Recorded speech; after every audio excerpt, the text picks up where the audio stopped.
இறை இயேசுவில் எனக் அன்பார்ந்தவர்களே, நம் ஜீவனுள்ள தேவனின் உயிருள்ள வார்த்தைகளை தினமும் கேட்பதன் மூலம் உங்களுக்கு நன்மையும் ஆசியும் உண்டாவதாக.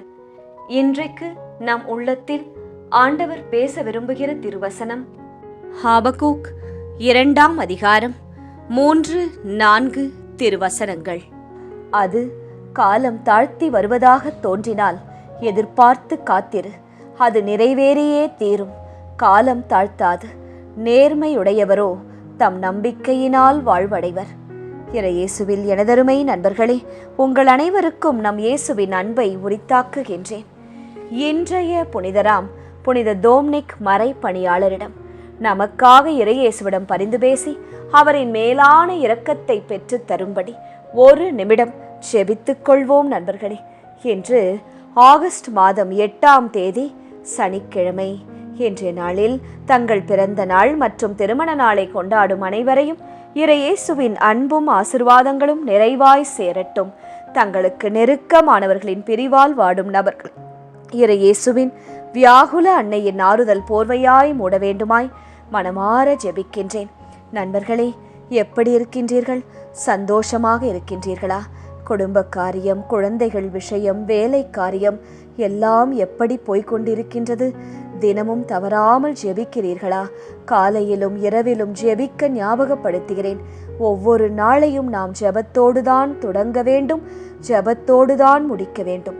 ஜெபம் மட்டுமே நமக்கும் நம் குடும்பத்திற்கும் பாதுகாப்பு. நமக்காக வேறொருவர் ஜெபிப்பார்கள் என்றால் அது நடக்காது. நாம் தான் நமக்காக ஜெபிக்க வேண்டும். எல்லாவற்றிற்கும் நேரம் இருக்கிறது, ஜெபிக்க மட்டும் நேரம் இல்லை என்றால் ஆசிர்வாதங்கள் நம் வாழ்க்கையில் பிறக்காது நண்பர்களே. எவ்வளவு அதிகமாக நீங்கள் வைராக்கியமாக ஜெபிக்கிறீர்களோ அவ்வளவு அதிகமாக பிசாசின் சோதனைகள், தரித்திரங்கள் உங்கள் வாழ்க்கையை விட்டு விலகி ஓடும். ஆசிர்வதிக்கப்படுவீர்கள். நேரம் கிடைக்கும் போதெல்லாம் வீணாக செலவழிக்காமல், வீண் பேச்சில் செலவழிக்காமல் ஜெபத்திலும் ஜெபமாலையிலும் செலவழியுங்கள். அதுவே நன்மைக்கு ஏதுவான வாழ்க்கையை நோக்கி நம்மை நடத்தும் நண்பர்களே. இதைத்தான் ஒவ்வொரு நாளும் உங்களுக்கு ஞாபகப்படுத்துகிறேன். நாமும் நம் ரோசரி பிரேயர்ஸ் சேனலில் ஒவ்வொரு நாளும் தியானிப்பதும் அன்றன்று உள்ள திருப்பலி வசனங்கள்தான், வார்த்தைகள்தான்.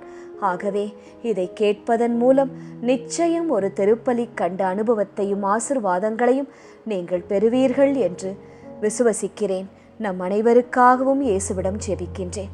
சரி நண்பர்களே, இன்றைய முதல் வாசகம் நமக்கு என்ன சொல்லுகிறது? இறைவன் மௌனமாக இருப்பது அவர் செயல்படவில்லை என்பது அர்த்தம் அல்ல. சரியான நேரத்திற்காக அவர் செயல்பட்டு கொண்டிருக்கிறார் என்பதுதான் அர்த்தம். Jesus is not silent, he is working at the back end என்பார்கள். அவர் அமைதியாக இல்லை நண்பர்களே. பின் வரிசையில் உங்களுக்காக செயல்பாட்டில்தான் இருக்கிறார். இன்றைய முதல் வாசகத்தில் இறைவாக்கினர் ஆபக்கூக் நம்மை போலவே ஒரு கேள்வியை கேட்கிறார். ஆண்டவரே, தீயவர்கள் வெற்றி பெறுகிறார்கள், நல்லவர்கள் துன்பப்படுகிறார்களே, நீர் ஏன் அமைதியாக இதையெல்லாம் பார்த்து கொண்டு இருக்கிறீர் என்று. இந்த கேள்வி, இதே கேள்வி நம் இதயத்திலும் பல முறை எழுந்திருக்கும். அப்படித்தானே? நான் நேர்மையாக வாழ்கிறேன், ஒழுக்கமாக வாழ்கிறேன், ஜெபிக்கிறேன், ஜெபமாலைகளை சொல்கிறேன். ஆனால் ஏன் இந்த கஷ்டம் எனக்கு? அநீதி செய்பவர்கள் எல்லாம் நன்றாகத்தானே இருக்கிறார்கள். ஆண்டவர் ஏன் இதையெல்லாம் பார்த்து கொண்டு அமைதியாக இருக்கிறார் என்று நாமும் ஆபக்கூக்கை போலதான் பலமுறை ஜெபத்தில் முறையிட்டு இருப்போம். ஆனால் ஆபக்கூக் முறையிட்ட பிறகு ஓடிப்போகவில்லை. அவர் சொல்லுகிறார், நான் காவல் மாடத்தில் நிற்பேன், ஆண்டவர் என்ன பதில் தருவார் என்று காத்திருப்பேன் என்று. பார்த்தீர்களா? சவாலை பார்த்தீர்களா? நீர் எனக்கு பதில் தரவில்லை என்றால் காவல் மாடத்தில் ஏறி நிற்பேன், பதில் தரும் வரை காத்திருப்பேன் என்று ஆபக்கூக் கூறுகிறார். அதே போலத்தான் காவல் மாடம் என்பது கோட்டையை சுற்றி இருக்கும். அங்கு விளக்குகள் இருக்கும். அங்கே 24 மணி நேரமும் காவலாளர்கள் விழித்திருப்பார்கள். அதைத்தான் சொல்லுகிறார் ஆபக்கூக். நாமும் அதேபோல் எதற்காக ஜெபிக்கிறோம், ஏன் அது நடக்கவில்லை என்று ஜெபத்தில் இன்னும் அதிகமாக கேட்க வேண்டும். காலம் தாழ்த்தாது ஜெபத்தை வீரியப்படுத்த வேண்டும். குடும்பமாக கைகோர்த்து ஜெபிக்க வேண்டும். எழுதி வைத்து ஜெபிக்க வேண்டும். பிறகு எப்படி அது நடக்காமல் போய்விடும் பாருங்கள். நிச்சயம் நடக்கும். ஆண்டவர் பதில் அளித்தே தீருவார். நானே என் வாழ்க்கையில் சாட்சியாக பார்த்திருக்கிறேன். அது காலம் தாழ்த்தி வருவதாக தோன்றினாலும் எதிர்பார்த்து காத்திரு, அது நிறைவேறியே தீரும். நேர்மையுடையவர் தம் நம்பிக்கையால் வாழ்வடையவர் என்றுதான் இன்றைய முதல் வாசகம் சொல்லுகிறது. ஆகவே இந்த வாசகம் யாருக்கோ என்றா நினைத்தீர்கள்? அது நமக்குத்தான் நண்பர்களே. நம் ஜெபத்திற்கு உடனடியாக பதில் கிடைக்காத போது சோர்ந்து போகாதீர்கள். சரியான நேரத்தில் சிறப்பான பதில் வரும். நீங்கள் எதிர்பார்த்ததை விட பல மடங்கு கூடிய பதில் வரும் நண்பர்களே. சரி, இன்றைய நற்செய்தி என்ன சொல்லுகிறது பார்க்கலாமா? நம்பிக்கை சிறியதாக இருக்கலாம், ஆனால் அது உண்மையானதாக இருந்தால் இறைவன் பெரிய காரியங்களை செய்வார். ஆம், இன்றைய நற்செய்தியில் ஒரு தந்தை கண்ணீரோடு இயேசுவிடம் வருகிறார். ஐயா இயேசுவே, ரபி ரபூனி, என் மகனுக்கு இரங்கும் என்று ஜெபிக்கிறார். அவருடைய மகன் கடுமையாக துன்பப்படுகிறான். சீடர்கள் முயற்சி செய்து அவனை குணமாக்க முடியவில்லை. எல்லா கதவுகளும் மூடப்பட்டு விட்டன என்று நினைத்த அந்த தந்தை இறுதியாக இயேசுவிடம் ஓடோடி வருகிறார். இயேசு சிறுவனை நோக்கி ஒரே ஒரு வார்த்தை தான் சொல்லுகிறார். உடனே அவன் குணமடைகிறான். பிறகு சீடர்கள் கேட்கிறார்கள், ஏன் எங்களால் முடியவில்லை என்று. இயேசுவின் பதில் மிகவும் ஆழமானது. உங்கள் நம்பிக்கை குறைவுதான் காரணம். கடுகளவு நம்பிக்கை இருந்தால் கூட உங்களால் முடியாதது ஒன்றும் இராது என்று சொல்லுகிறார். அதே போலத்தான் நண்பர்களே, நாம் இன்று நம் வாழ்க்கையில் ஆசீர்வாத குறைபாடோடு இருக்கிறோம். நாம் வேண்டியதை நாம் பெற்றுக்கொள்ளாமல் இருக்கிறோம் என்றால் நம் நம்பிக்கை குறைவுதான் காரணம். ஒரு சிறிய கடுகு விதை பெரிய மரமாக வளர்வது போல சிறிய கடுகு விதை போன்ற நம்பிக்கை இயேசுவின் கரத்திலிருந்து நமக்கு நிச்சயம் பெரிய பெரிய அற்புதங்களையும் அதிசயங்களையும் பெற்றுத்தரும். சில நேரங்களில் நாம் ஜெபிக்கிறோம், ஆனால் உள்ளத்தில் சந்தேகத்துடனே ஜெபிப்போம். ஜெபிக்கிறேன், ஆனால் இது நடக்குமா? இதையெல்லாம் ஆண்டவர் எனக்கு தருவாரா? பிரச்சனை பார்ப்பதற்கு பெரிதாக இருக்கிறதே, இதெல்லாம் சமாளிக்க முடியுமா என்று எப்போதும் ஒரு சந்தேக கண்ணோட்டத்துடனே இருக்கிறோம். ஆனால் அந்த தந்தை அன்று சந்தேகப்படவே இல்லை. நிச்சயம் ஆண்டவர் இயேசு என் மகனை குணப்படுத்துவார் என்று 100% நம்பினார். அதே போல குணத்தை ஆண்டவர் இயேசுவிடம் இருந்து பெற்றுக்கொண்டார்.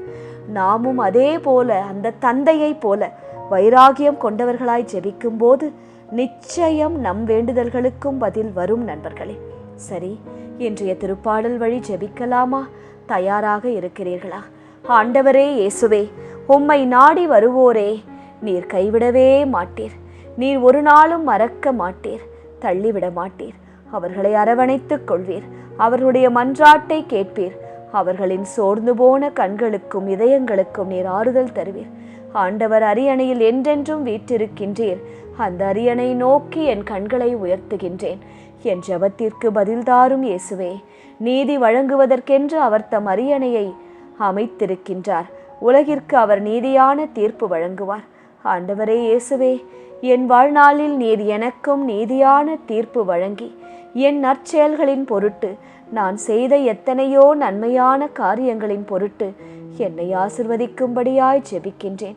என் காத்திருப்பின் காலங்கள் சீக்கிரமே முடிவுக்கு வந்து நான் ஆசைப்பட்டு கேட்கும் ஆசிர்வாதங்கள் அனைத்தும் என் கண்முன்னே விரைவாக நிறைவேற வேண்டுமாய் ஜெபிக்கின்றேன். அதன் பிறகும் நான் நிச்சயம் நன்றியுள்ள மனதோடு வாழ்வேன் என்று உறுதியாக சொல்லுகிறேன் இயேசுவே. ஒடுக்கப்படுவோருக்கு ஆண்டவர் நீரே அடைக்கலம். நெருக்கடியான எங்கள் வேலைகளில் எங்கள் புகலிடம் இயேசுவே நீரே. உமது பெயரை அறிந்திருக்கிற நாங்கள் அதன் மேல் பேரு நம்பிக்கையை வைத்திருக்கிறோம். உம்மை நாடி வருகிறோம். எங்களை கைவிடாதேயும் இயேசுவே. சீயோனில் தங்கியிருக்கும் ஆண்டவரை புகழ்ந்து பாடுங்கள். அவருடைய செயல்களை மக்களினத்தாரே அறிவியுங்கள். ஆண்டவரே இயேசுவே, ஒவ்வொரு நாளும் நாங்கள் நன்றி செலுத்த எங்களுக்கு ஞாபகப்படுத்தும். உமது புகழை பாடி சோத்திர பலிகளையும் திருப்பாடல்களையும் வாசிக்க கேட்க எங்களுக்கு நினைவூட்டும் இயேசுவே. இரத்த பழிவாங்கும் எண்ணம் எங்கள் மனதில் இருக்கவே கூடாது. எங்களை விட எளியோரை நாங்கள் நினைவில் கொண்டு எங்களால் முடிந்த உதவிகளை அவர்களுக்கு செய்ய எங்களுக்கு உதவியின் மனதை தந்திரலும்.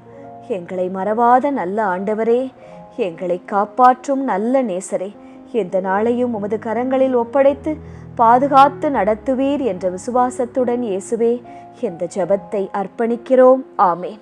இயேசு கிறிஸ்துவின் பெரிதான நாமத்தின் நிமித்தம் ஜெபிக்கிறோம். ஆமேன். ஒவ்வொரு நாளும் உங்கள் உள்ளத்தில் ஆண்டவர் பேச விரும்புகிற இறை வார்த்தையை தெரிந்து கொள்ள ரோசரி பிரேயர்ஸ் சேனலை சப்ஸ்கிரைப் செய்யுங்கள். மேலும் உங்கள் நண்பர்கள் மற்றும் உறவினர்களுடன் ஷேர் செய்யுங்கள். நன்றி.